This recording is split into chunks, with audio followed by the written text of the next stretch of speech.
Just a reminder that any thoughts, opinions, and points of views expressed during this podcast are those of the individual and not of the Grand Lodge, appendant body, or concordant body that individual may belong. Hey, everybody. It's Jeff Bennett. We're here for episode 11 of Pen and Compass, and we're very excited to have tonight with us Frank Zepp. He's a he's a Freemason from Central Texas, and he is most well known for me in our connections of being very involved with York Rite Festival coordination. Works in all different degrees in Freemasonry. He also is a what I would term as a Masonic education advocate, and he is also going to be he's agreed to help us out with the San Antonio Esoteric Summit that's coming up on June 7th, 2025, and he is going to be our MC, Director of Ceremonies. I also am going to give him the title of Squirrel Chaser, Cat Wrangler, and overall Possum Corraller, I think. Armadillo Corraller, I think, is what he's going to be in charge of. He's going to be just helping me as and Jason Reichenberg as we lead that day and coordinate everything and just kind of help keep the program going. And very excited to have Frank with us tonight. So howdy. Top of the morning to you, their Irish cousin. So, how's it going? Greetings, everyone. How's it going, Jeff? I'm doing good. I'm doing Doing good. really good. So, first of all, we like to start out with talking to you about kind of where you came from. A little bit, not so much your personal background at this point, but talking about initiation. You and I are Freemasons. Initiation, kind of these rites that we go through and these ceremonies that we go through are pivotal in that. And I always like to hear where guys got their first start in that. What was your kind of first hit, I would say, your first high that you got? Okay. Well, let's go back in time to about 2012. I was recently hired then as a rater for the VA to adjudicate claims for veterans who were putting in their disability claims. And one of the ladies that was working or also was hired, we were kind of students at the time, her husband's a Mason. And he happened to be a member of the Colleen Lodge. He was deployed. And when he redeployed and he came back, I did the old thing. I looked him in the eye and I said, "Hey, I understand to be one, you have to ask one." And I'd always been interested in Freemasonry. I had looked at a lot of YouTubes. I had looked at all the conspiracy nonsense that's out there. And I said, the only way to really find out what this stuff is to do it myself. And so I asked him, I said, "What do I got to do to become a Mason?" And he goes, "Well, you just check the first block." And so he invites me to Colleen Lodge, which I go. And fast forward a little bit, I get initiated in 2012 at Colleen. And then through a series of events because of life, getting married, moving, changing jobs, etc., I kind of got away from it for a while until about 2015. Near the in 2015, I was working for a place called Mental Health, Mental Retardation, which is now Central County Services. I had finished grad school by this time. Right now, my profession is I'm a licensed professional counselor. But as I was going through that path, I kept driving past this lodge, and I'm going, I want to get back to lodge. I want to see what this is all about. And so, I finally pull over and I look inside the windows and I'm going, "Oh, okay, what is this Knob Creek Lodge thing?" And they had their Vanguard certificate, that you could see through the window. And I went, "All right, well, let me go find out who this Knob Creek thing is." And when I did, brother by the name of Kevin Wilborn, who's a member of our lodge, and of course he's past master of Knob Creek, King Solomon, and past high priest of our York Rite of our chapter, and a past thrice illustrious master of our council, and a past commander of our commandery, answered the email. And so I go in, and between him and Randy Clifton, who's our secretary recorder, they worked their magic through Grand Lodge and whatnot, and got me back in. And then I was raised in 2016 as a master mason. Well, let's go back to initiatic experience. um, didn't know what to expect. And as we all know, we go through this, and it's supposed to be a very experiential thing that you're going through. Okay. Um, and a lot of times I don't think Masons understand that at first until later on when we look back and we start studying it and we go, oh, oh, now the dots are starting to be connected. Now I got it. Okay, cool. And now when you sit in an EA degree or you're a part of that EA degree, another part of you comes out and you learn something else and you're going, yes, I remember this from my time. Yes, okay, got it. There's a lot of different things come about. So yeah, 2012 is when I was initiated, and then fast forward 2016. In February 2016, I was raised a master mason. In 2016, I Jeff, I kid you not, man, I dove into the deep end of the pool. In 2016, I went through all the chapter degrees, council degrees, commandery orders, the shrine, Scottish Rite, did it all. Told the wife, I said, if I'm doing this, I'm going full board. And I did. Um, now here we are, 2025. I look back and I go, wow, what a ride. Would I have done it different? Maybe, maybe not, but I'm glad I did what I did. And I'm glad that I went through it somewhat quickly than normal. But at the same time, I kind of wish there was a part of me that I could have, backed up a little bit and went, all right, let me look at this a little deeper for each part. But it's okay because now I go back and I look and I go, oh wow, yeah, now I'm seeing the lessons that are coming out of this as you go back and you look at the degrees and you look at various writings and various authors and you go, okay, okay. And you start applying this stuff to your life and it becomes a lifestyle, not just something you're doing 2 or 3 times a month. Or as we like to say, masonry is not one night a month, it's one night a day. so so that's So, kind of where I'm at. so for me, I love hearing that. And if you've ever told me that, it kind of escapes me. But that's awesome because that's about whenever I remember uh, whenever I was maybe getting a chance to travel around the state of Texas, Mm-hmm. about 2017, 18, about that same time. And I remember, man, I can't, I probably visited y'all's chapter and council Yeah. 10 Mm-hmm. times now or something, or almost 20 over the last 5, 6, 7 years, and love it. I feel like it's one of my second, I have a lot of second homes in Freemasonry across the North American, well, at least the US. But um, I really feel comfortable. I always love being there with you guys. And I think the thing that really encouraged me was to see another group of guys, chapter and council focused, just obsessed with it the way I am. And a lot of the guys that I'm blessed to be around in my kind of inner circle of people in Arlington chapter and council. And the way that y'all perform the degrees, you have a lot of theatrical talent. You have a lot of creative forces in your chapter and council, and that comes out in the degree work.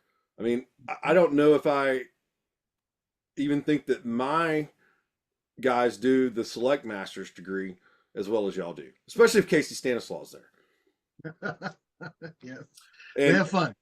yeah, We have fun. well, y'all have fun. You have fun, but you execute it in a way that it's not. Mm-hmm. What did they just say, or whatever? It really comes Mm-hmm. across.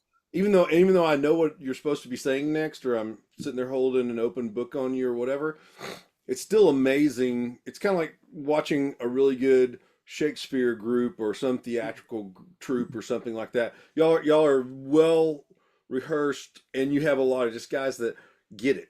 And it's really, if you're if you're a Yorkite Freemason and you get to the state of Texas and temples in between Waco and Austin, you're definitely going to want to stop in there, especially if they're doing degree work that night. And the other Oh, thing is they have a really awesome place to go hang out right after the meetings. They yes, have we an do. Irish pub, Scott. Well, yeah, you have a British pub, Irish pub, and O'Brien's right across the street. Yep. yeah, O'Brien's. It's with an E, folks, with an E. So kind of you answered a lot of what I usually come off with the second question. What do you get out of the ritual and the actual live initiation experiences?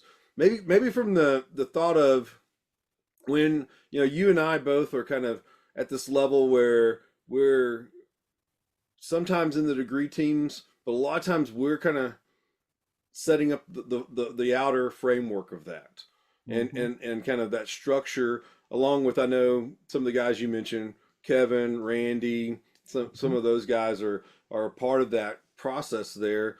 What is that like for you? I mean, being a part of that. Um, it's it just enhances the experiential aspect of masonry. Um, as we know, there a lot of guys are masons in name only, because their dad did it, their granddad did it. They go through the motions. They may attend meetings. They have no desire to go through the line, and that's okay if that's your thing. Please understand, that's no judgment on my part. But for me, I'm that guy that has to go. So what? Why are we doing this? Okay, what what is in this degree? What is in this fraternity that I need to really dive into? So when we do the degrees, and as you know, you've seen us perform the degrees, put them on. Um, man, we act it out. It's a morality play like it's supposed to be. We emote the words. We do different things. You've seen it. You've witnessed it yourself when you've come to visit. um, and our you know, and the candidates get a great experience as well. Um, every time I do a degree, whether it's I'm sitting on the sidelines or whether I've got a part in it, there's something that comes out that I learn every time, every time.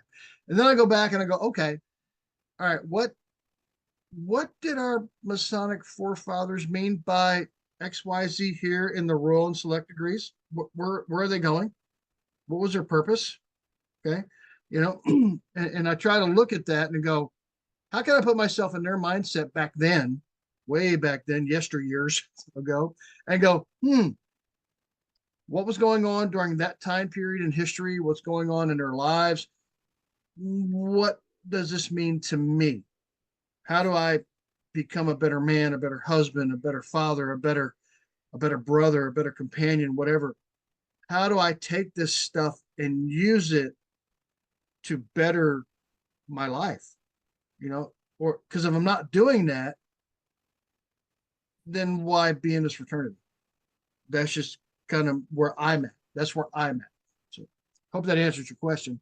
Yeah, Um, and I think the what you're saying there to kind of summarize is I know your zeal, your passion that you have to really impress upon your love, just like me, and desire of making the Royal Arch chapter, the Royal and Select Masters, whatever we're involved with and whatever we love, we're going to do it to our utmost for our highest. It's almost like a ministry yes. or a calling that Yeah.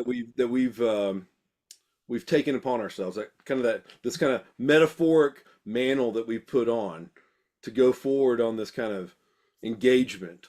And Yeah. I know it's always really just it's a good feeling to be in and around whether they're your local guys or not, to be in and around people that care about that.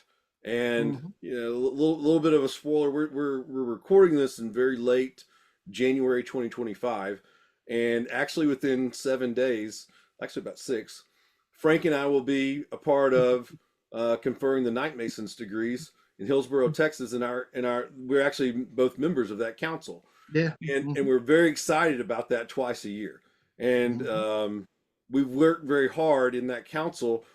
There's 33 plus parts, probably about 40 if you kind of break some things down. And we're trying to get our 85 members that show up from time to time involved with that and encourage them to come and be participants in that on the degree team side. And I know you're doing the same thing, and I've seen you do the same thing in Temple whenever I've sporadically and periodically done that. So I think for me, I think, I would say you're going and you're trying to make it the best experience for that candidate so they find that same passion and love and desire, the desires of their heart. You want that to be there for them, and for them not to be like, well, that was a waste of time and money. Right. You know, Exactly. and there's a certain amount of kind of like fraternal love in that, brotherly love and concept behind that. And not to diatribe myself too much, but kind of to add back to what you're saying.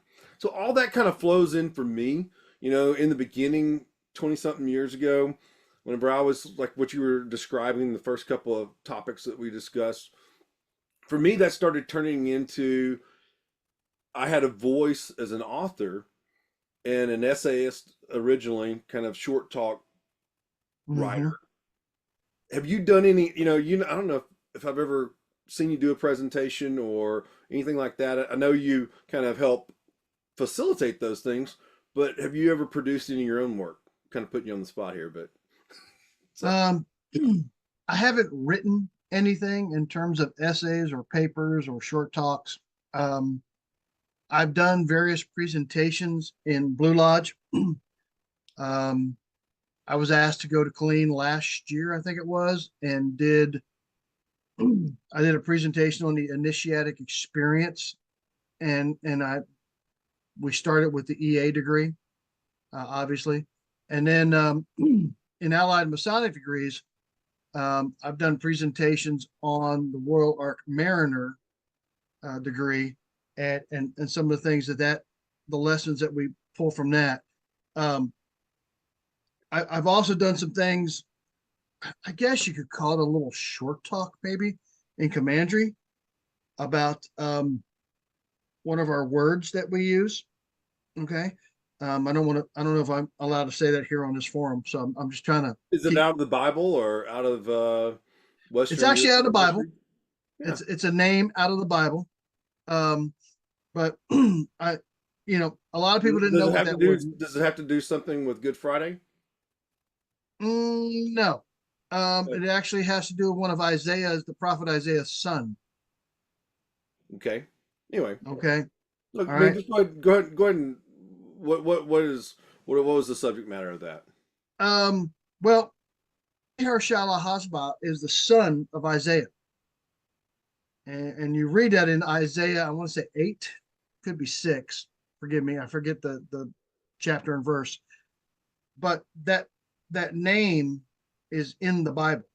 And there's very little about it in the Bible itself, but it means one who takes the spoils of the war, if you will, or collects the booty, if you will, okay, from the battle. And it's also a prophetic reference to later on how the children of Israel are going to go into captivity and Nebuchadnezzar is going to steal their booty, so to speak, and whatnot as you progress on. Yeah, but in a Templar sense, I'm glad you brought that up because wow, so you're teaching me something on the fly here tonight, even in recording all this. What you said there, and thinking about that part of the ritual for Commandery, that's very, very interesting because I've never stopped and studied that. Yeah. But you're basically in that point in that degree you're teaching or whatever, you're embattled and you're at war, and it's interesting that you're almost already thinking about victory and being assured of victory because God's with you. I think that's the concept going on there. Yes, and God's always going to bring you back. Even though he takes you into captivity, he's going to bring you back, or he allows you to go into captivity. If you study the Jewish history, especially the Old Testament, he's going to provide a way for you to come back. Yeah, but this was And this was also that Templar kind of thought, or the Crusades thought of they're in a foreign land and mhm. they're on a mission. Not to use too much of the Blues Brothers theology, but on a mission from Yeah, God, right? And so mission from God. we're on a mission from God. Yeah, we got Yeah, sunglasses on and a pack of yeah. cigarettes. But seriously, it's really cool that you brought that up, and that's why I love the opportunity for Mhm, this program to happen. mhm, Is in the conversations that I'm blessed with having just one on one off camera. mhm. Is wow, you showed me something, and you know how many years I've known that word? About 25. And so Yeah, you've taught me something after it's 25 years interesting. in Yeah, 25 seconds. it is But interesting the way it goes. and the Hmm. and the, and the real lesson there is if Jeff Bennett stops long enough talking and listen to someone else, he might learn something because he doesn't know everything. Or he hadn't anyway. Well, that's awesome. So, well, it sounds like you're doing, you know, people always struggle with, oh, I haven't written a book, or I'm not this famous author or whatever. And I'm like, that's what part of Pen and Compass is here to do, is to kind of start showing those first kind of fruits of someone's labor.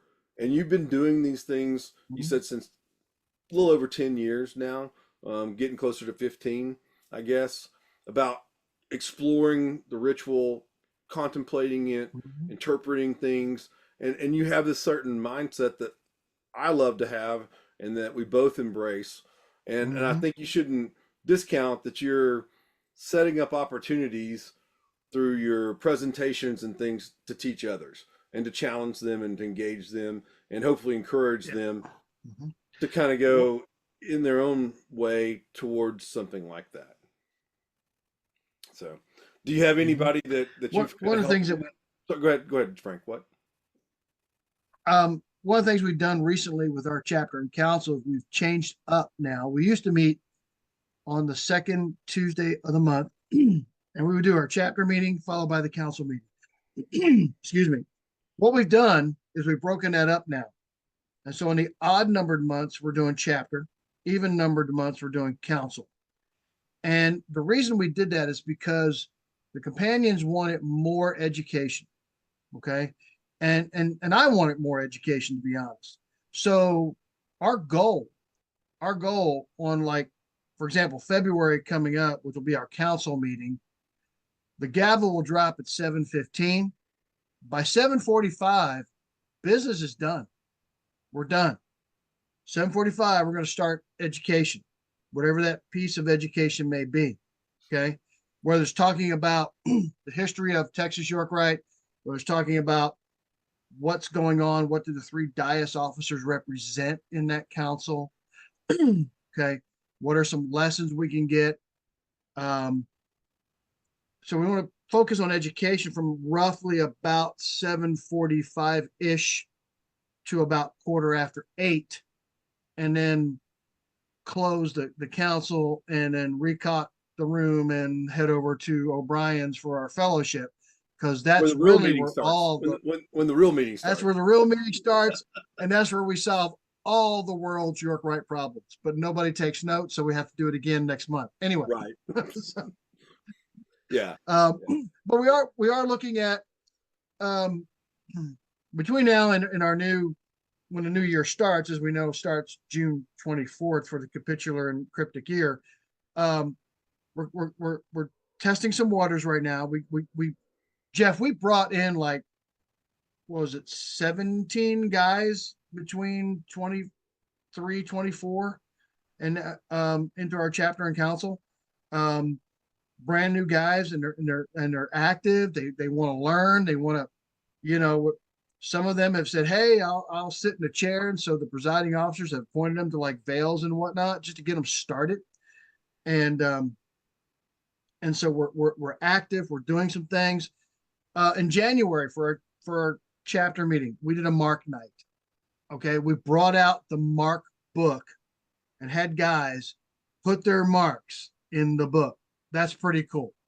Yeah. You know, I've done that for my um, chapter before, and we mhm. went back and looked at some historical ones, and then Yes, we kind of voted on which one we liked the best, just kind of from an artistic, like what do you prefer kind of thing. Why? And yeah, I think even people got, they kind of said, well, this is my favorite out of these set of four hmm or five or whatever, and they said I like this one because I'm drawn to this, and that's letting people be individuals, hmm yeah. So unscripted individuality. yep, it was a very good night. Guys were engaged. We had a great fellowship afterwards. Guys are still talking about it, about what they did.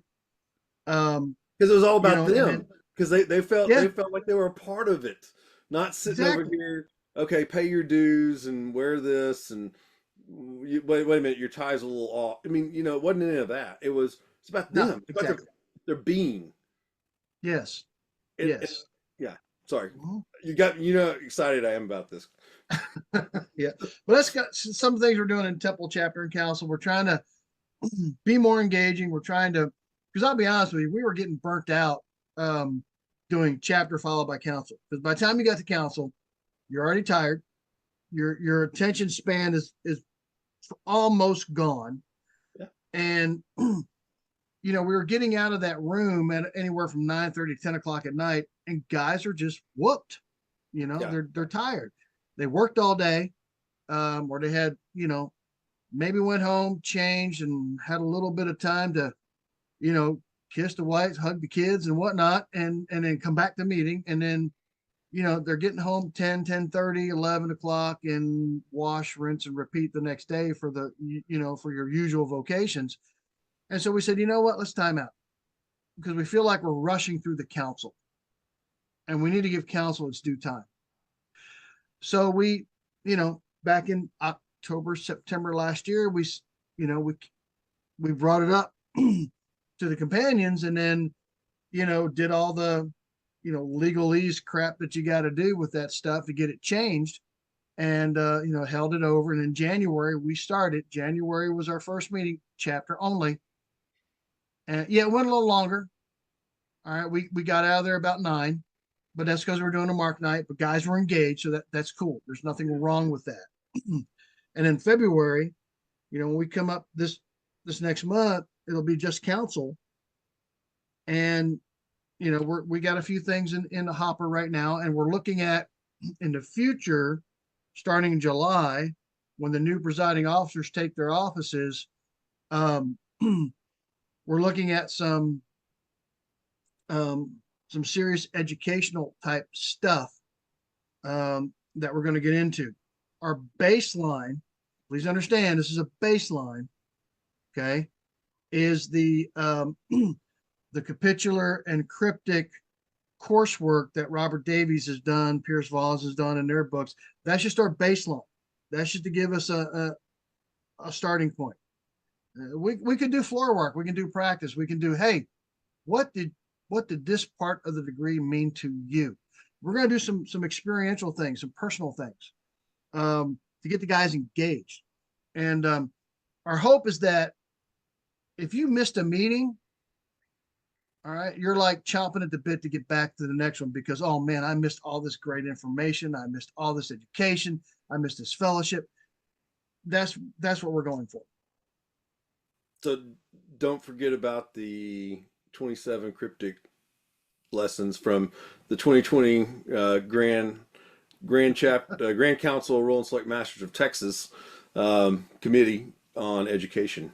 That Yes. I had a hand in about 25 of those lessons, and they're very basic, and they're very, they're kind of, you know designed to be about 9 minutes long, no more than 27 minutes. So There you go. yeah, yeah.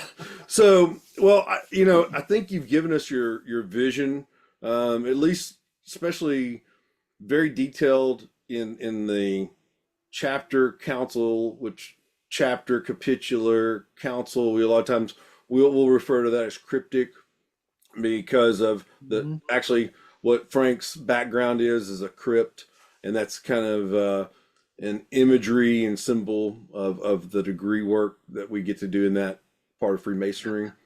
And so, what do you think though if someone said, "Give me your quick 3 sentence definition of what Masonic education is to you," Wow. and then we'll end this segment and come back after a break. Okay. Wow. Um, what is Masonic education to me?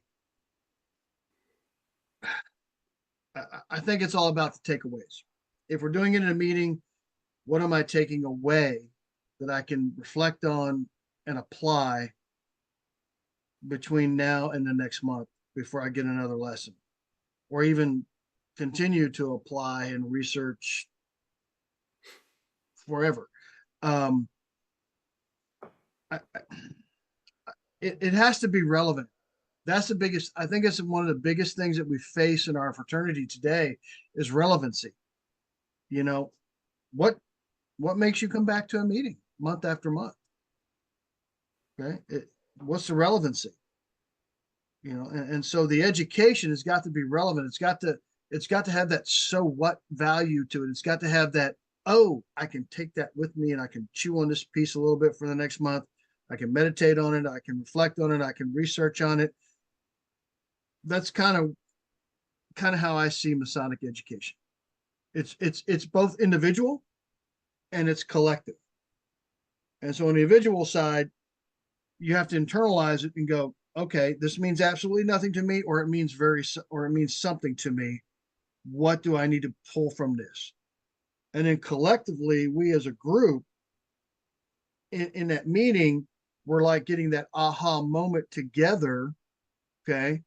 And we're going, all right, now I get lights are coming on. I'm getting a little more light. I'm starting to see what our Masonic forefathers meant by this or that in this particular degree or this particular lesson. So that's kind of where I'm at. And I see you guys almost metaphorically like in that old Arabian Nights or whatever, where they're taking and they're rubbing, or in I guess it's in what is it, Islamic mythology, that rubbing of the lamp, and literally the genie's coming out of the bottle. And the genie coming out of the bottle is the group think of, we are loving this, and this is what our chapter and council, and this is for us, our expression of what the quote unquote York Rite is or Freemasonry is. And so I'd say, kind of put some wrappings on that from what I know personally, and then what you said there also.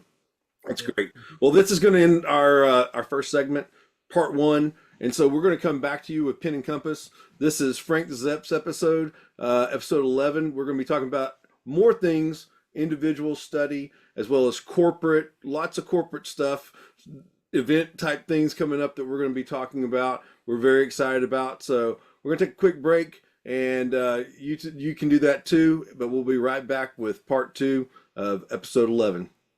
Catch you in a second. Hey, Frank, we're going to talk to you about the San Antonio Esoteric Summit. Why are you excited to be a part of it and be our master of ceremonies? Oh man, we got a great line of speakers coming up that day. We're going to hear all kind of different subjects, from Kabbalah to symbolism to all kinds of esoteric things. That's why it's geared for Master Masons only at this time. And brethren, if it's within your cable toe to attend, get online, sign up for it, and come on down. Um, I think it'll be a good time of fellowship and a great educational experience for you. It's segment 2, episode 11. We're talking to Frank Zepp. Amazing conversation. So if you haven't checked out the first segment, the first part, do that. And while you're there, why don't you go and subscribe to our YouTube channel for Pen and Compass, as well as start just liking, like all the episodes that are there. We've set everything up to where you can go, and in one thing, you can set up a playlist. I've set up a playlist for all of our episodes that we have uploaded. And so you can sit there and just go through them, and YouTube will do all the work for you. And you don't have to run around and try to find it all. So go check all that out on the channel. Well, now we're going back. We've talked a lot about chapter and council, experiential, esoteric, and and ritualistic experiences. They do a great job of that in Temple, Texas, where Frank's from. But now we're going to talk a little bit more about Frank and a few things that we usually ask on Pen and Compass. So what I like to give somebody is like you're got this money doesn't matter. You know, really you can do whatever you want to with your time. Kind of all the demands of life are taken care of. You don't have to stop and cook a meal or anything. If you had that kind of time and that kind of freedom in your world, what would the true self of Frank? What would you do with that? Is there kind of a maybe a pursuit that you'd like to go after, or maybe almost like a life title, job title thing? How would that look for Frank? I would probably do a lot of deep diving into some esoteric studies in Freemasonry. Um, I would, if I could wave that proverbial magic wand, like you said, my day would start off. I'd get up, give my devotions to God, do a little workout, and then we're going to dive into some studies, not necessarily memorizing the ritual, but understanding the meaning behind it, and diving deep into it and looking at it and going, okay, what does this mean? Again, like we said in segment one, my biggest question is, so what? How do we answer that question? The so what? And for And me, it's kind of why is this here? yeah, And I didn't say in segment one, but I'll say here, the more I entrench myself in ritual, the more whoever wrote it, a lot of it we don't know, but they didn't waste one syllable. mm-hmm, They didn't waste one color. They didn't waste one. It's amazing to me when you step back and you really think about it and how it all comes together. And it's like there's nothing wasted at all. I mean, mm-hmm, it's a lot like it's. I'm not saying it's the level, but it's a lot like Scripture, and it's a lot like the great documents of the world, the yeah, great things that we have, like all the great speeches that we have in America, and all the historical documents that we have, mm-hmm, the yeah. Constitution, the Bill of Rights, and things like that. I mean, it really does the same service. So sorry, you got me No, you're excited there. Keep on going. no, you're spot on. But that's kind of how I would spend my day. It would be, like I said, I would get up, I'd do a little devotional to God, I would do a workout, and then I'm going to start, because that to me, it's like, all right, I'm going to exercise my spirit, then I'm going to exercise my body, and now I'm going to exercise my mind, and look at, okay, what are these lessons I need to get from this? Why am I doing this? Why am I a Freemason? Why am I a Royal Arch Mason? Why am I a York Rite Mason, Scottish Rite Mason, fill in the blank Mason? Why am I doing this? Okay. This is more than just, listen, I love the fellowship, as you know. I love it. I do. But I also love going a little deeper and going, what does this mean? And how do I apply it to my life? Okay. What are the lessons of these various degrees, whether it's EA all the way through the commandery orders, the OT? What do I need to apply? What can I learn? What can I do to become better, to improve myself? Because that's one of our things, to improve ourselves in masonry, right? And so, what are we doing? Kevin Wilborn said it best years ago. He said, "You want to fix Freemasonry in Texas? Live it. Live it. That's how you fix Freemasonry. You live it. If each and every one of us were to live it, imagine where we'd be today." Yeah, it's hard. It's not easy. It's not easy. I don't think it was meant to be easy. But if you take your time and live it at an individual level, then eventually it becomes living it in a collective level, and we all benefit. We all benefit. That's Yeah, but that's how I would spend my days if money were no object and I didn't have to do this eating, working, sleeping thing. That's what I would do. So perfect segue here. What happens for you? Because I've been asked this a lot, especially in the last few years since I met Kadeem Lowe, that we both know, about kind of, and there's also some other people that are hiding in the background that I get to mentor from time to time, and they ask me about kind of my process of interpretation, contemplation, engaging symbolism, and kind of what you're talking about. This kind of, I've got all these different degrees, I've got all these different systems, I've got all these different rites, and how can I put it all together? And what we talked about, like that little thing that you taught me in segment one, off the cuff. You know, you were, oh, I went in and I did this presentation. I'm like, wait a minute, I'm totally understanding what you're talking about.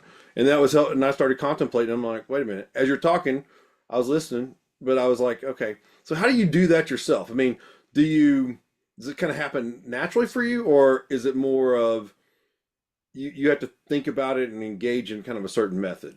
Because you were Hmm. talking about kind of exercising in different ways in this first part. Right. Well, let me start with this.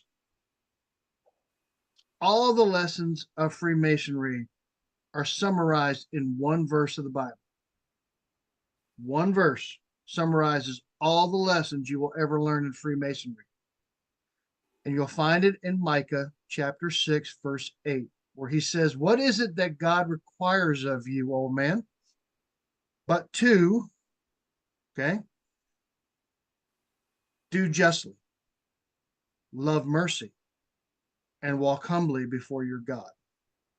Think about that for a minute. Okay.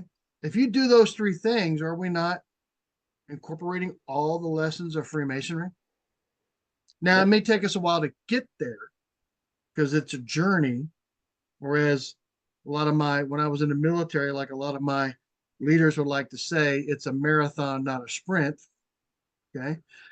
But think about that for a moment. All of the stuff that we learn is really captured in that one verse when you think about it. Okay. It's a good summary, but there's so much depth underneath that summary that we need to explore. Some of the things come to me through self-study. Sometimes I'm just sitting in lodge. I'm the current treasurer for Knob Creek, so I'll sit there and I'm listening to our what we call our Masonic moment. Okay, where we have a brother get up and he does a little Masonic lesson, and bam, something will hit me, and I'll take a little note, and then I'll go, wow, let me go look at that later on, or or I may be going through a ritual, practicing for a part in a degree, and I'm like, oh my God, I did not see this before. Why did I not see this? Okay, why is this now coming to my attention? You know, I'll give you a case in point, which kind of neat is that when I grew up as a Protestant Christian, and reading things like the Apocrypha, the books of Enoch were considered taboo. Dude, don't do that. Don't do that. Okay.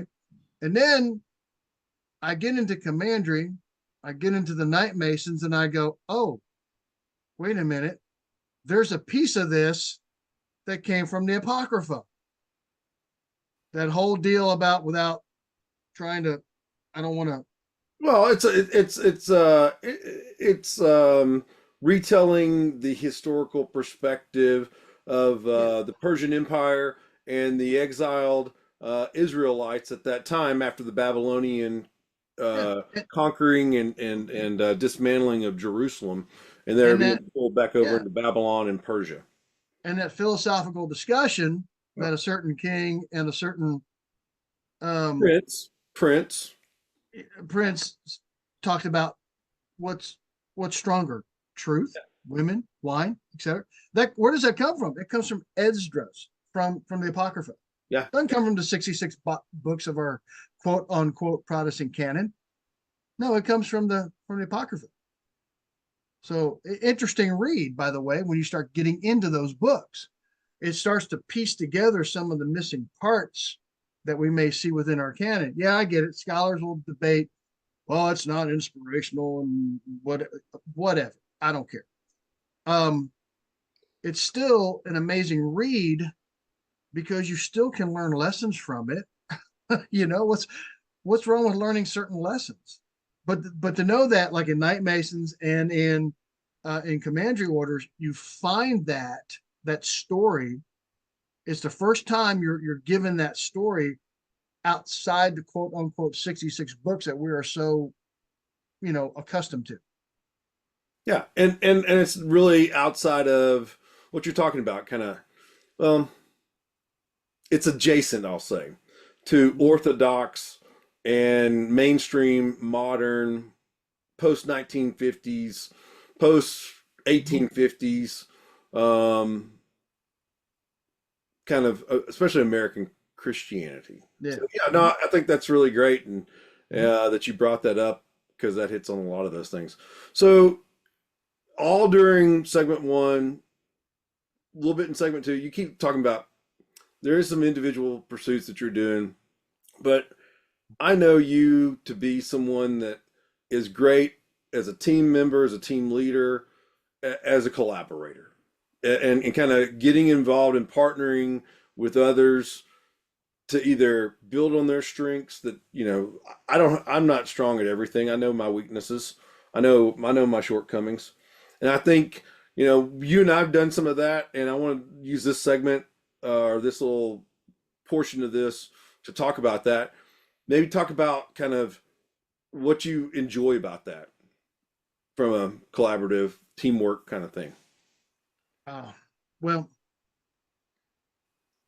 as a lot of folks may know, I did 22 years in the Army. So you're not an individual. You have to be a team player. You've got to be a teammate.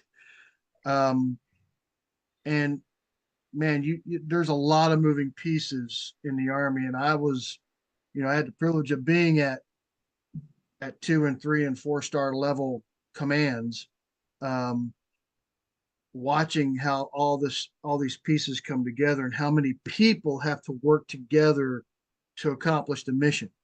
Okay. And it's kind of the same way in masonry in that we walk into that room, we're all on a level, man.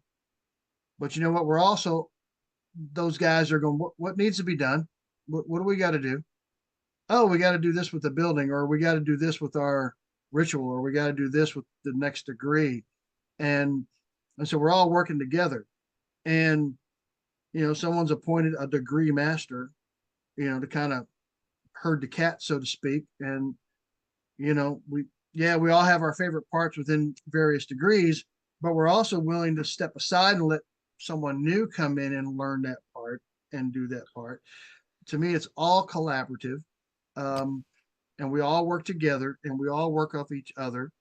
And yeah, every one of us know we've had those blunders in the degrees or in the ritual work where we're like, and we start mixing, like in Blue Lodge, you'll hear some York Rite Masons start to mix in some of the words from York Rite in a Blue Lodge degree, and vice versa. It happens. Okay, we laugh at it, we chuckle at it, but we're still working together.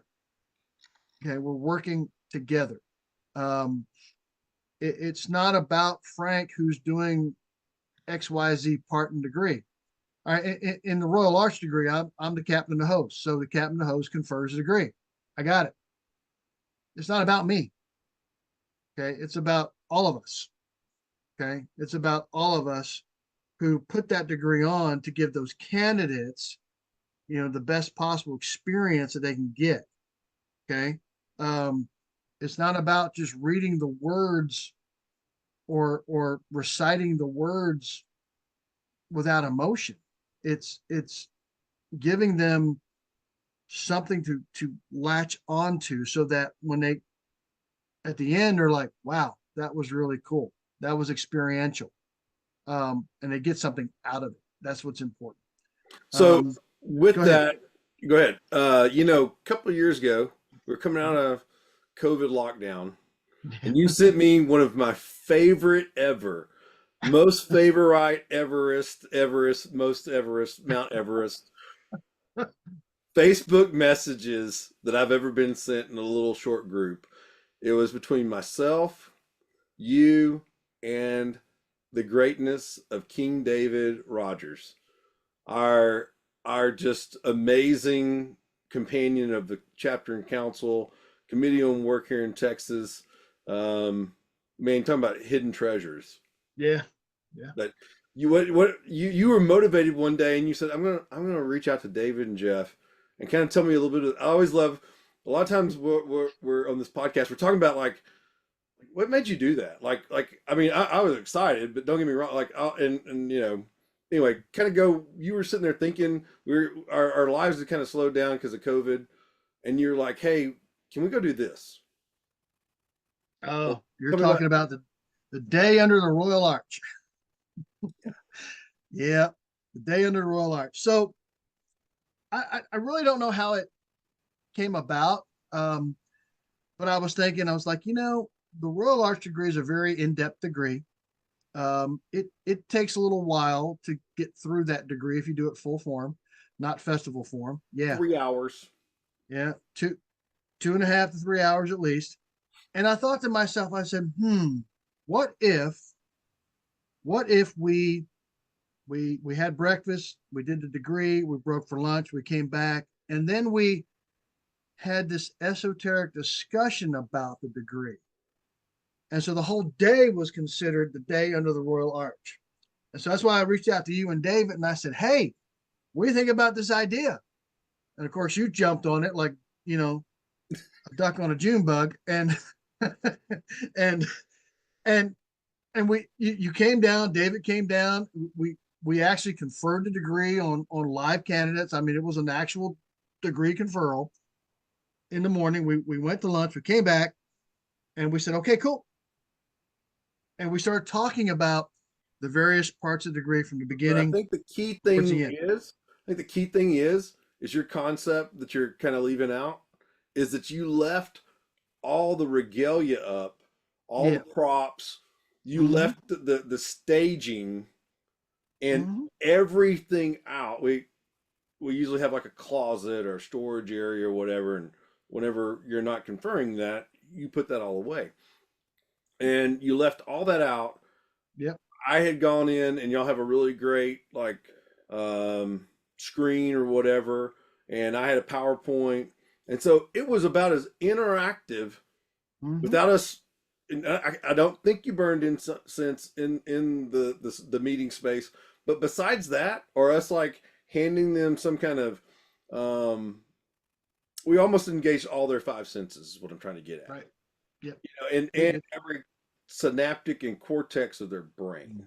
And Mm-hmm. that's what our goal was. So for sure. Yeah. Yeah. Yeah. No, we left the veils up on purpose. We left all the props up on purpose because those are going to be object lessons later on through the discussion in that afternoon as to, what does it mean?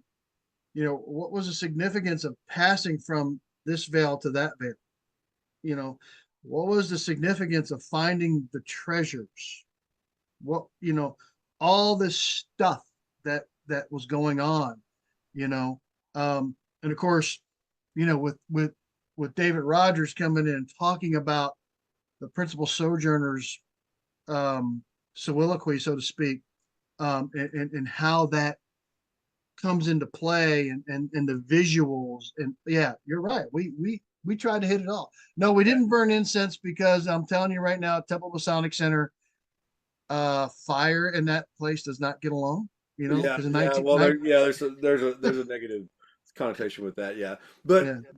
um, yeah, there was he and I tag teamed that presentation, and Mm-hmm. you kind of gave us you commissioned us, and it was so much fun getting like what is your, and then at some point you're like, hey, it's yours, Jeff. And so I got with David. He knows our ritual backwards and forwards. Been able to memorize it, and Yes, he espouse does. that out of his own mind for what 40 years or something like that. Yeah, been a And while. he's been doing it since his 20s or 30s at a very high level, and he's in his 60s now. And he would talk about the degree and go through it and summarize it. Guys had their full plain English rituals open, and then they had slides, and then they had the props right there. And I think for me, I can't remember if I looked at you or Kevin or any of you, kind of the Mhm. leadership there. But whenever I remember one of your newer guys that was either a candidate or had just taken was just less than 3 years in chapter and council. Whenever he looked at us and he stopped the discussion, stopped what I was saying, and he asked me a question, I was like, "This is what I came down here for. This was Mhm. worth the price of admission." And it was really, it was a very interactive room, and I think it's something that if anybody that watching this and they're wanting those same kind of experiences, we could definitely help advise them, or depends on where you're at geographically. We might even be able to help come and stage that for your group. Yeah. So especially in the state of Texas, we can Mhm. help on the Royal Arch chapter and probably a couple other degrees. We could probably put together such a program. Yeah. Well, anything else about the Day of the Royal Arch? I mean, we should do it again. We've only done it like once or twice. That's my Hey, biggest thing. We should do it like, and I even you just start running out of dates for to do yeah, stuff. But yeah. The white uh, space on a calendar is very elusive. yeah, So, but it would be fun to almost take it like a traveling show, kind of different mhm. parts of Texas and things like that, and Yeah. and those type of things. Well, here's a good place to just pause the discussion for episode 11 for Pen and Compass with Frank Zepp. We're going to come back for the third segment. This is our second break. So why don't you do that? Don't forget about subscribing, liking, and all those wonderful things on our YouTube channel. And we'll be back after this short break. We'll see you on the next side. Hey, TJ, tell us a little bit about why you're excited to be a part of the June 2025 San Antonio Esoteric Summit. I am humbled to be invited as one of the speakers. I'm really excited because of the format and because of the people who are involved. I think that we've got a really good group of speakers. I'm really excited to hear their presentations, to meet a couple of them that I've not met before, to reconnect with a couple of brothers I know. And I really love the concept of the format to where we're going to have some collaborative jam sessions between the speakers where we bounce ideas off each other and we have questions, be able to interact with the audience and the attendees.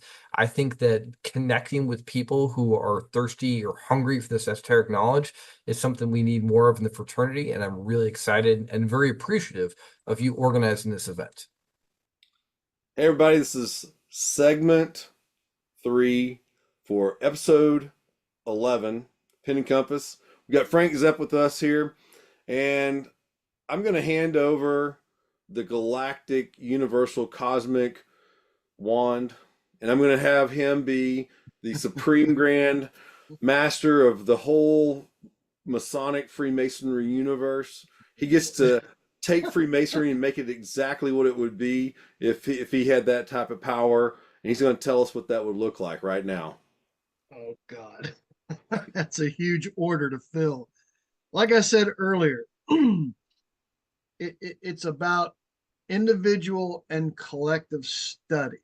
Um, and I have to give credit to Kevin Wilborn because he said, "You want to fix Freemasonry? Live it. You have to live it." It's about taking those lessons, taking these wonderful degrees that we get. Um, yeah, sometimes we go down the rabbit trails. I get it, but there's some really cool golden nuggets you can find along the journey that will help you as a man, as a husband, as a father, as a mason, as a brother, as a son, as a fill in the blank. Um, I I understand. I understand the logic of the politics within our grand bodies. I get it. Okay. But to me, eh, okay, fine, great, wonderful. Y'all want to go down that road, go for it. For me, I'm like, hmm, what does this piece of the obligation within X degree mean to me, and why do I need to follow it? Okay.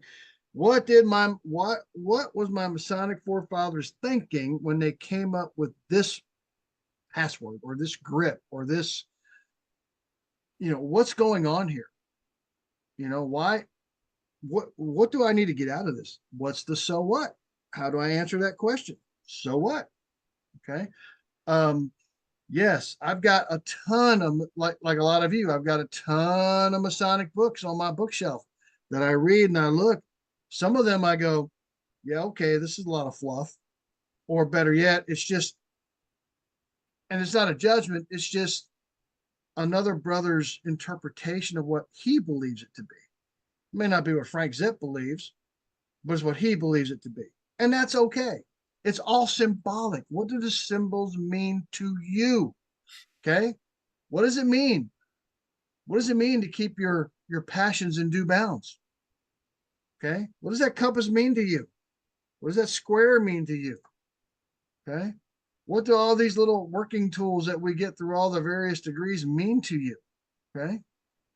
When you fill out your petition for Knight Templar to get the order of the temple, you have to profess a belief in Jesus Christ as your Savior. That is explicitly spelled out. Okay. That's a big deal when you think about it. Okay. Because that transcends anything in Freemasonry, in my opinion. Okay. All right. I am under the kingship, under my Lord and Savior Jesus Christ. That's how I operate. And even though I question my own theology and I study it and I look at it and I think on different things, and I go, maybe I've been taught some things not quite as accurate as I should have been back in the day when I was a young man. But now that I'm older and hopefully wiser, um, I'm catching on to some things, and I'm going, okay, it's all about improving my relationship with Christ. That's the most important thing, because I look at religion as an umbrella, and under this umbrella, you have a ritual in which you must perform to improve your relationship with your God. Okay. That's what it's all about to me. And I think if a lot of us would get back to that, especially if you're a York Rite Mason, um, I think you would find a little more, um, perhaps your burden would be lifted a little bit. Okay. Maybe it would be. Think about that for a moment. Where's your focus? My focus is on Christ. Why? Well, he did die on a cross for my sins and rose again the third day to prove it. He is God. That's again, as a Knight Templar, all right. As a Knight Templar Mason, that's what we believe. Okay. And I think David Rogers was right one time when he said, the problem with commandery is that we focus so much on the inspection, we forget why we're Knight Templars. Okay. Yeah, we're not on a crusade, and we're not doing like what our brothers and sisters did back in the day, on these various crusades back in that historical period of It's time. metaphorical. It's It's metaphorical. metaphor. Yeah, it is. But Metaphysical, metaphorical. but what's the main point? Where's your relationship with Christ? That's what's key to me. And to me, we can talk about conspiracy theories and theologies and theological viewpoints all day long. But my thing is, how does it affect what Christ did on the cross and the fact that he rose again the third day? If it doesn't affect those things, it doesn't matter. So what? What's one of the conspiracy theories? He was married to Mary Magdalene. All right. That's one of the conspiracy theories. I say conspiracy, but one of the legends, history, call it what you will. So what if he was? Because we don't know really what happened from age 12 to quote unquote age 30. We really don't. Okay. Scholars will debate that until the cows come home. All right. Let's say for sake of argument, he was married to Mary Magdalene, just for grins and giggles. Let's say he got married. Okay. What a better example to follow as a husband. Did it change what he did on the cross? Nope. Did it change what he did when he walked out of the grave? Nope. I'm not saying he did. Please understand, I don't have any empirical evidence to say, oh, yep, they were married. I don't have that. But it doesn't change what he did. It doesn't change the fact that he is the Son of God.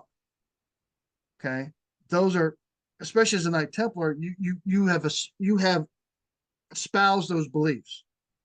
At least that's what you said when you signed that petition. Okay, that's just kind of where I'm at with that. Again, you want to fix Freemasonry? Live it, live it.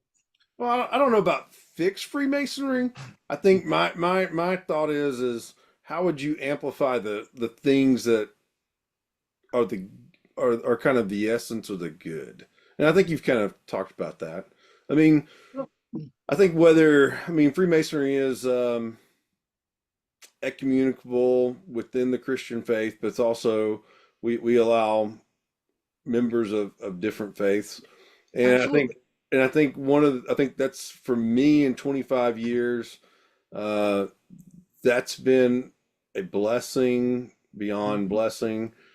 Getting to really get outside of my own little subculture, niche culture, and get Yes. to get to be around someone, and I regularly invite one of those guys in my home, and he doesn't consume pork, and so I'm mindful of someone else whenever I'm shopping Yeah. at the grocery store, and I know that at any Mhm. moment in time he kind of passes through our lives physically in our house, and I want to make sure that he has something to eat that's not contrary to his religious beliefs. Right. And And that's just yeah. showing basic human love or And right. And there's nothing wrong with that. right. Um, because as a chaplain assistant in the Army, I had the privilege of working alongside of not just Protestant chaplains, but Roman Catholic, Jewish, and I had the privilege of being the platoon sergeant when he was coming through his officer basic course, the first Islamic chaplain that we had on active duty. And so learning about the Islamic faith and understanding it, and the guy, man, he was just a sweetheart of a guy. And then you fast forward, and next thing you know, I'm in Iraq with this guy, visiting him with my chaplain, because we were at the corps level. He was at a brigade level, and he was holding, his Islamic services. And here's what's really cool: when you're doing an ecumenical prayer breakfast with a Protestant, a Jewish rabbi, and an imam, it's an amazing experience. Amazing experience, truly is. And I'm happy to say I had that experience in Iraq with those three guys, and just sitting there and just taking it. I wasn't even a Mason in at the time, but taking it in, I'm going, wow, this is really cool to see. All right, I'm going to bring out an old word from way back when called coexist. All right, the coexist movement. I don't know if you know about that or not. Where we're to be tolerant and respectful of all religious beliefs, which I believe we should be anyway. I'm Freedom not of pushing. religion.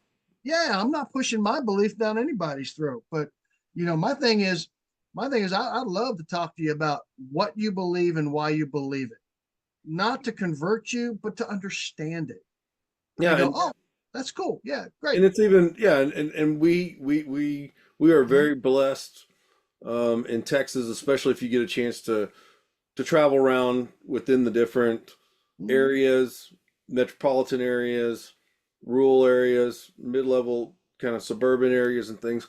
You're going to find, it's even awesome whenever you're around kind of a Filipino group of Freemasons, or Yes. there's other kind of subsets within it, Mhm.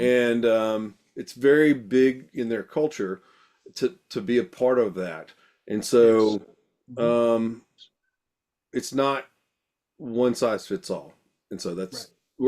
I'm very much about individuality. As if you've listened to this before, if you've listened to this podcast before, I'm very big on individuality. Um, so speaking of that, kind of going along with my background here, I always like to ask a couple questions of the guests that we have on here. And first one in kind of this area is, do you consider yourself a mystic? Which is always there's an interesting answer usually comes from people. Yeah. So, Am I a mystic, an esotericist, well, we're going to take the mystic occultist? kind of stay in the mystic lane for right now, and kind of Wow. Because that word, I don't know, that word has a lot of things, because you can talk about the Kabbalah and Jewish mysticism, or on the other side, Christian mysticism. What does that really mean? Am I a mystic? I I don't know.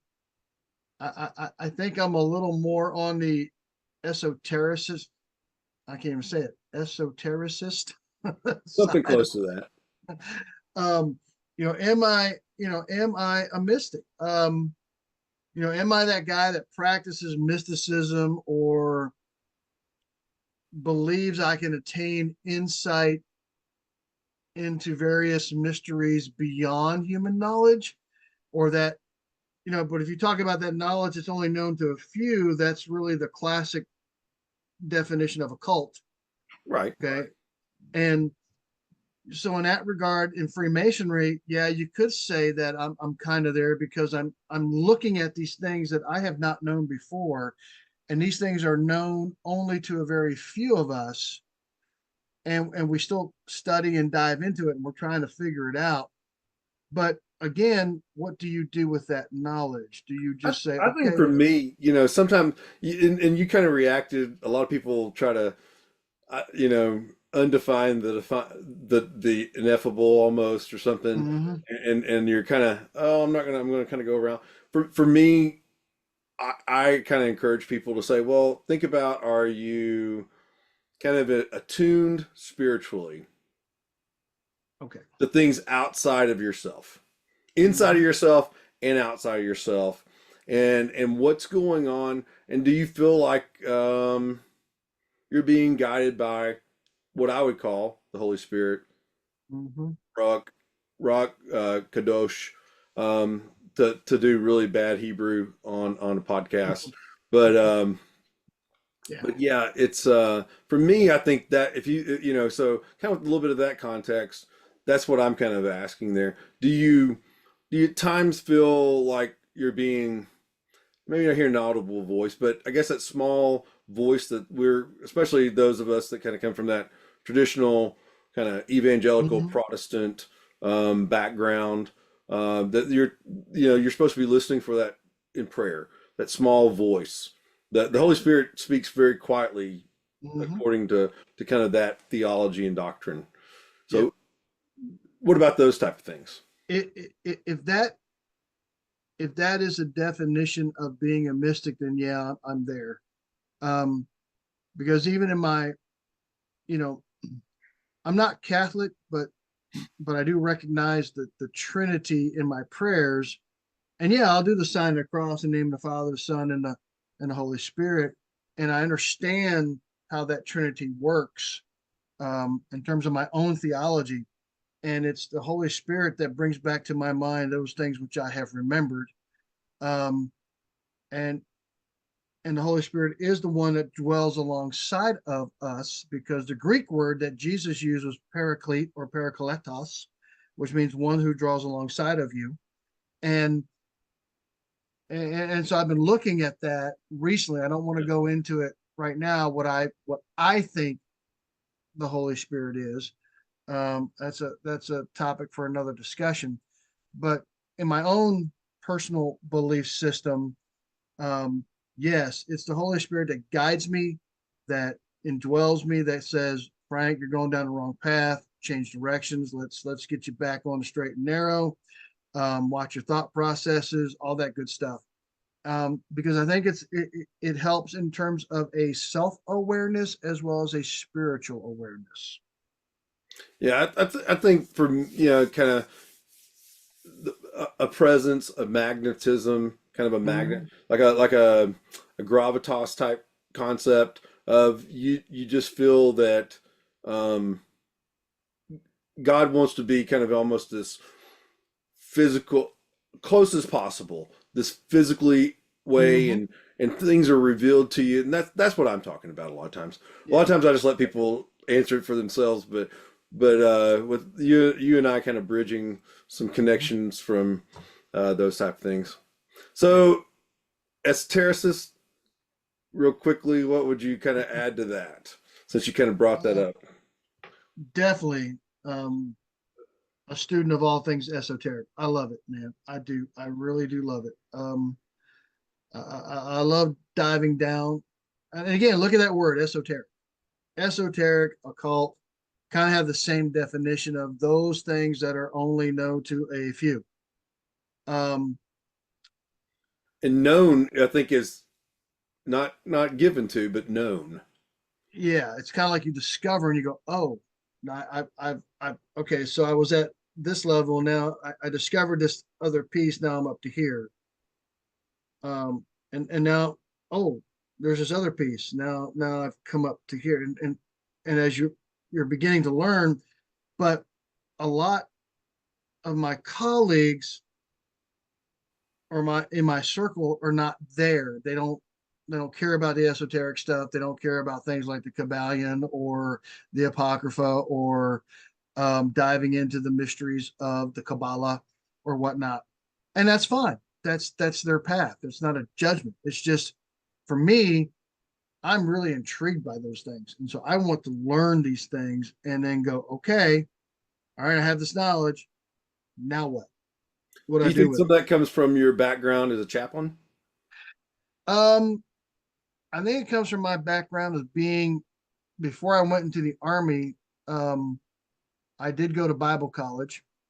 Um, I was in the reserves before I went active duty. So I did 3 years of Bible college before I went active duty as a chaplain assistant.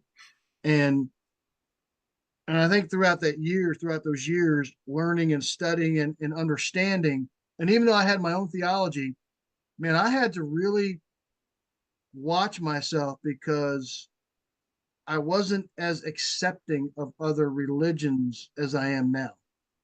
When I was younger, I was like, wow, okay, this is interesting. I don't agree with that. I shouldn't have to support it.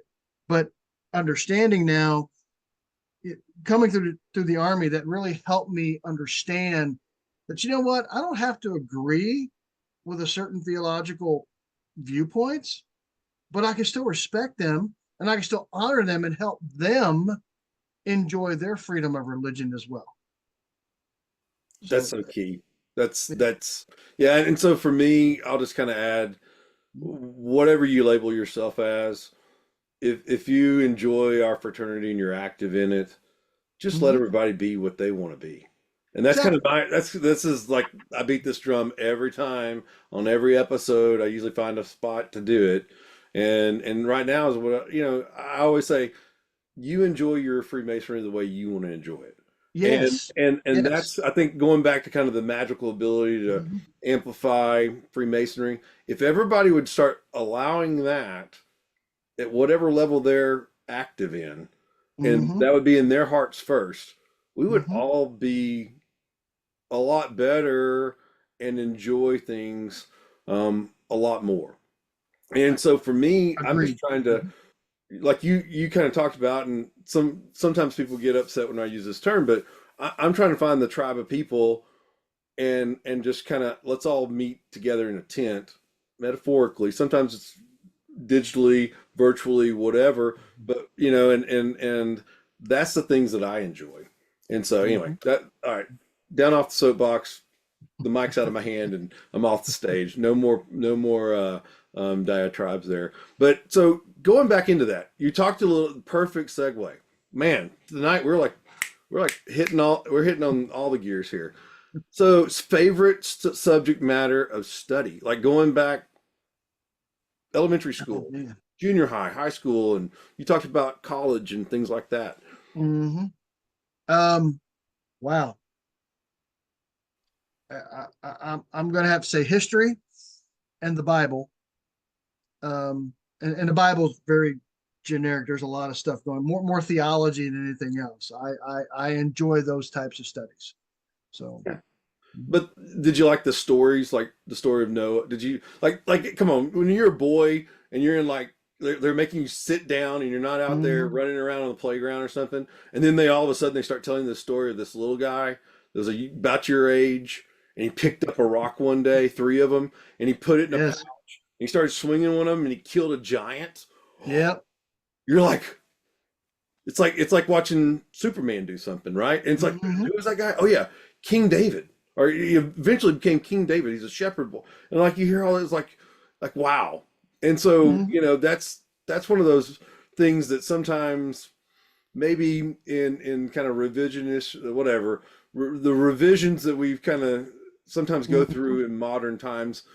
And I think still that kind of unique, loving, supernatural Old Testament narrative is amazing. Yes. Whatever you think of it on whatever level, I think is amazing. So yeah. Anyway, all I right. usually, I actually Good. use David and the Giant in my clinical practice in dealing with problems. David comes up, he sees the army of Israel, and they're looking at Goliath, going, "Oh my God, he's so big, I can't win. He's so big, we can't win. He's so big, we can't win." And David's like, "He's so big, I can't miss." you know, and the Bible says that David ran towards the giant. Okay, he faced his problem head on, and we know the story. He lets the sling go. The rock hits David in the head, kills him dead. And then Goliath what's in the David? head. Yeah, Goliath. what does David do? He takes his own sword, his Goliath's own sword, and cuts the man's head off. And I can just see this little teenage kid, okay, put that sword in the ground, look at the Philistine army, and go, "My God's bigger than whatever you got. Don't sing it, bring it." And so the moral of the story is, are your problems so big that you can't win, or are they so big you can't miss? So, and I didn't get that lesson until later on in Bible college. And I went, "Oh my God, that's amazing." As a kid, yeah, hearing that in Sunday school, you're going, "Wow, this kid killed a giant. Cool." And you have no idea what that means until later on. You're like, "Oh, lights are coming on. Scales are dropping off my eyes. Okay, cool, great, awesome." But yeah, are your problems so big you can't win? Or are they so big you can't miss? So before we end this segment, we want to take a moment and talk about something that we're both excited about and we've been privileged to be a part of. It's the San Antonio Esoteric Summit, Yes. and we're going Mhm. to talk a little bit about that. Um, I've invited you to be our director of ceremonies, MC, master of ceremonies. Don't think that Flirting with the anybody's cats. down to you as master or anything, or calling you master or anything. But we are going to be needing your help that day to take every time slot starting at 8 a.m. It's going to be a full day of speakers. I'm going to be speaking on interpreting symbolism. We've got R.J. Johnson with Esoterics 101. Rodney McGilvery, that's episode 2, by the way. I'm episode 3 on Pin and Compass. RJ's episode 5, and Mhm. Rodney is episode 2. And then we're gonna have TJ Brumfeld, who was episode 4, talk about Kabbalah before and after lunch. And Mhm. then I think he's gonna be episode 10.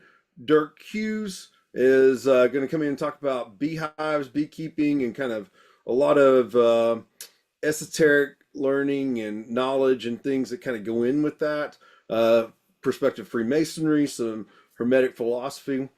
Then we have Ben Williams also joining us, and he'll be talking about Martinism that day, and he's going to be episode 9.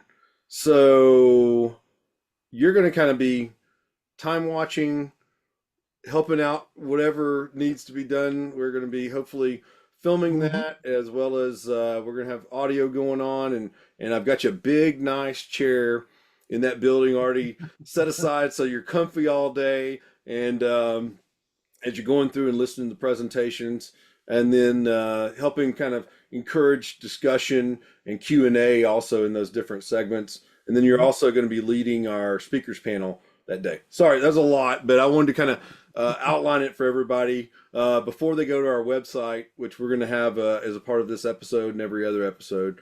If you just go on Pin and Compass and look in the description on our episodes.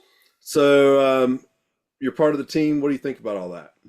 Oh, I'm chomping at the bit. It's going to be a wonderful time. Um, yeah, I know. I know you've kind of designated me as chief cat herder, but and that's fine. But I think the brethren that are preparing for their presentations, man, it's a great lineup. It's it's one of those things that that we Masons love to go to, just to kind of like MasonicCon, that the brethren do at Fort Worth. And Texas MasonicCon, yeah, you get to hear Fort Worth you get 140, what, yeah 148. 148. You get to hear good speakers. You get to learn something. You get to see something a little different that maybe you haven't heard before, and hopefully walk away with some great takeaways for future study and or application.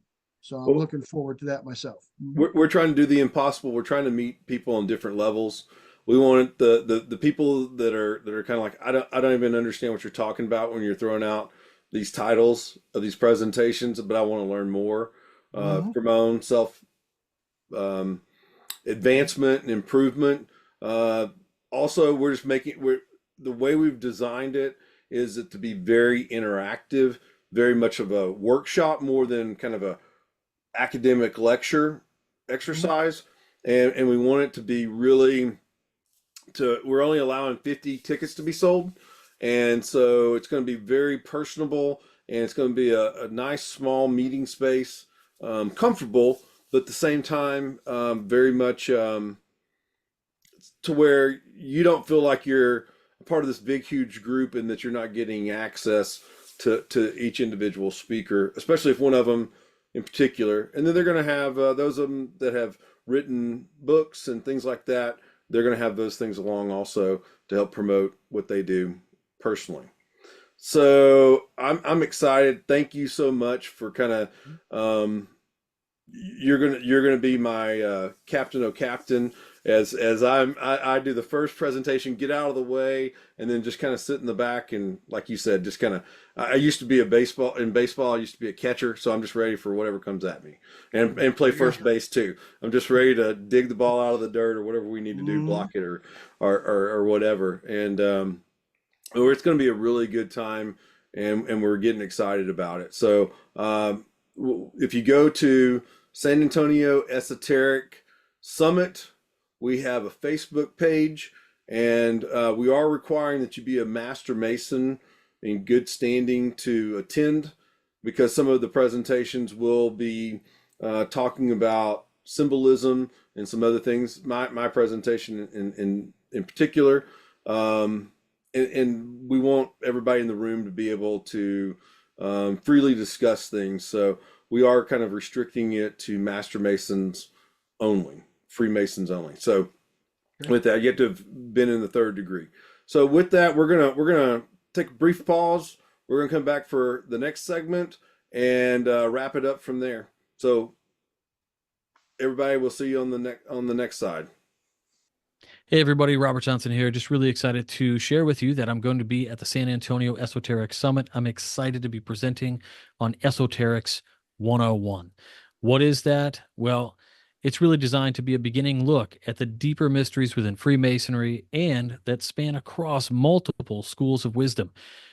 It's ideal for lodges that need exposure to the concept of esoteric masonry or individual brothers who want to take that first step into understanding a little bit more about those kind of philosophical ideas within the craft.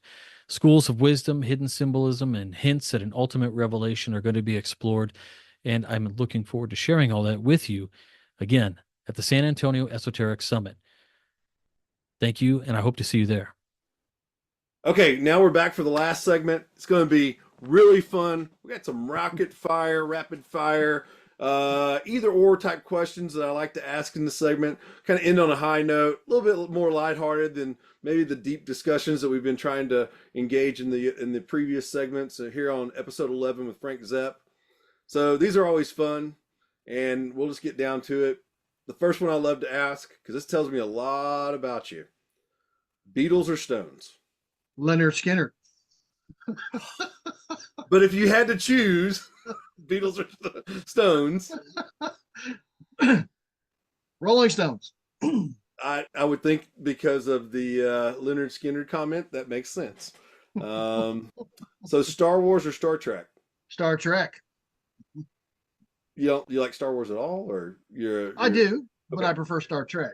Mhm. Copy that. Stevie Ray Vaughan or Eddie Van Halen? Ooh, ooh, that's tough. They're both good. Oh my God. Um, mm, that's a tough one. I like them both. I mm, I can't choose between one. If I had to choose just one, I'll go with Eddie. Okay. So Willie or Waylon? Willie, definitely Willie. Hank Sr. or Hank Jr.? Ooh, let's go with Junior. Yeah, cool. Mhm. Elvis or Johnny Cash? Oh, got another tough one because they're both good. Man, I can't believe you put those two together. If Well, Randy, if you were interviewing million dollar Randy, quartet, right? Right. if Million you were dollar quartet. interviewing Randy Clifton, he would definitely say Elvis. He's my Elvis brother, by the way. He and I, yeah, like we look forward. We well, we don't. We're sad, but we look forward to January the 8th because we know that's Elvis's birthday. He and I both on some level celebrate Elvis's birthday. So yeah, Oh yeah, yeah. Um, all right, I'm gonna go with Elvis. peer pressure, peer pressure. Pilates, Pilates or yoga, Yoga. Mhm. darts or snooker, Darts. Irish or Scotch, and you know what I'm Uh, talking about. Talking about, you know what Scotch. I'm talking about, huh? Scotch, okay. Scotch. So because of your Renaissance fair, Renaissance, what do y'all help me out? What's the terminology like the big terminology y'all use for that type of fun that y'all have when you go to Oh well, my wife plays Queen Catherine Parr at the Scarborough Renaissance Festival. That's the sixth and final wife of Henry VIII. And so she performs out there. I play a Scottish noble, fictional Scottish noble out there. I am His Grace Owen McCall of the Clan McCall, the Duke of Inverness, and Lord High Ambassador of Scotland. So that's what I do. But yeah, it's just Renaissance fair. It's cosplay for grown up. I don't know. Call it what you want. okay, I don't want to say anything that's offensive, so I was letting you fill in your own blanks there. So with that, I added this either or bead or L. Oh, ale for sure. I'm not a Uh, meat. Led Zeppelin or the Who? Oh, Led Zeppelin. Mhm. Now here's a hard question usually for most people: Queen or Pink Floyd? Oh, Queen. All right. AC/DC or Black Sabbath? AC/DC. Def Leppard or Motley Crue? Def Leppard. Middle Earth or Narnia? Oh, Middle Earth. Plato or Aristotle? Damn it. That's a hard one. Mm. Can I say Marcus Aurelius?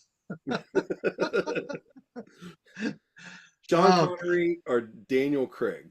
oh, the man himself, Sean Connery. Yes. Bowler or Fedora? Oh, Fedora. Belt or suspenders? Well, it depends on what I'm wearing. Yes, all the If above. it's if it's regular pants, I'm gonna wear a belt. If it's my tuxedo pants, they're made for suspenders. Buttons or cufflinks? Cufflinks. Mhm. Bratwurst or steak? Steak. Burger or taco? Sorry, James Kirkpatrick. Burger. Beach or mountain? Ooh. I actually prefer the mountains. Mhm. City or country estate? Oh, put me in a country anytime. That's what I figured, but I always ask. It's always interesting. So, finally, what's your vision going forward for your Masonic career and the engagements that you are now endeavoring to engage? Wow. Um. hmm, Well, Blue Lodge level. Like I said, I'm the treasurer for Knob Creek, and I am the current junior warden for King Solomon, which also meets at the Temple Masonic Center. So if tradition prevails, I'll be the worshipful master of King Solomon in a couple of years. On New York Rite side of things. I'm the secretary recorder for our chapter and council. I'm the junior warden, but I'm not advancing. I've never had junior warden. I just wanted that chair. I asked that they would appoint me. They did in our commandery. Um, as far as York-Rite Allied Masonic degrees, I am making myself available to be the second VP for TAMDA, Texas Allied Masonic Degrees Association. We'll see where else things go. I'll be honest. Schedule another day under the arch with Jeff Bennett and David Rogers in tow. Great. I'll be honest with you. That's kind of in the thought process. It's kind of a what I want to say. It's a concept right now, but I need to wait until I need to run it by the heir apparents to our presiding officers in chapter and council, or chapter especially, if he's up for that. We don't have enough time to do it between now and June. It's not going to happen.